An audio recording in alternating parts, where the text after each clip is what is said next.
बिस्मिल्लाहिर्रहमानिर्रहीम। अस्सलाम वालेकुम सेकेंड ईयर। आज हम करेंगे हमारे प्रॉब्लम 12.6, 12.7 और 12.8। इसमें हमने क्या फाइंड आउट करना है? Find the electric field strength required to hold a suspended particle of mass 1.0 10⁻⁻⁶ kg और charge 1.0 microcoulomb between two plates 10 centimetre apart. पहले तो हम इसको डाटा बना लें कि हमारे पास मास क्या है। मास है 1 × 10⁻⁻⁶ kg, चार्ज है 10 माइक्रोकूलम, इसको कूलम में कन्वर्ट कर लिया, 1 × 10⁻⁻�6 कूलम। अब डी हमारे पास 10 सेंटीमीटर है, इसको मीटर में कन्वर्ट कर लिया, मतलब 100 पे डिवाइड कर लेंगे तो 0.1 मीटर हो गया। हमने ई फाइंड आउट करना है, electric field.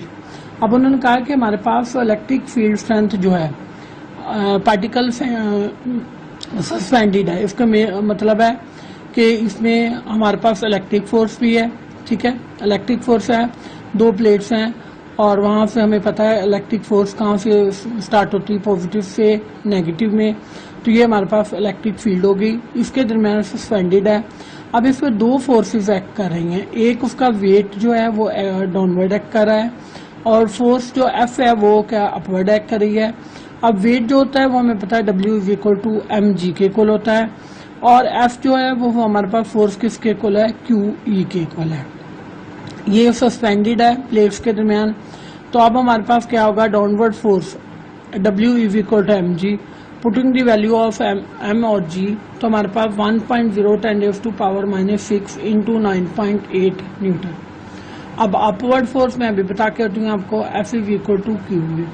So the particle in equilibrium, particle in equilibrium में it mean it is at rest. तो हमारे पास दोनों फोर्सेस क्या होंगी, इक्वल होंगी। F = W। अब F की वैल्यू हमारे पास क्या है, QE है, और W की वैल्यू क्या है, हमारे पास mg है। इनकी वैल्यूज पुट करते हैं तो हमारे पास चार्ज की value 1.0 × 10⁻⁻⁶ coulomb into E = 1.0 10⁻⁻⁶ into 9.8। अब ये इधर जाके डिवाइडेड हो जाएगा, ये E है, E की ये दोनों कैंसिल हो गए, हमारे पास बाकी वैल्यू रहेगी 9.8 kg/s² डिवाइडेड बाय कूलम। अब हमें पता है कि kg/s² किसके होता है, 1 न्यूटन के। तो हमारे पास E की वैल्यू कितनी आएगी, 9.8 न्यूटन पर कूलम। तो ये हमारे पास प्रॉब्लम 12.6 है। अगला हम करें 12.7। 12.7 में हमारे पास क्या है, पहले मैं इसकी स्टेटमेंट पढ़ने लगी हूँ कि ए particle having a charge of 20 electron on it fall through a potential difference of 100 volt. Calculate the energy required by it in electron volt. हमने जो एनर्जी फाइंड आउट करनी है वो किसमें फाइंड आउट करनी है, इलेक्ट्रॉन वोल्ट में।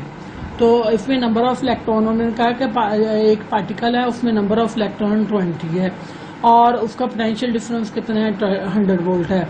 हमने एनर्जी फाइंड आउट करनी है तो हमारे पास नंबर ऑफ इलेक्ट्रॉन को हम n से डिनोट कर दिया है, n = 20।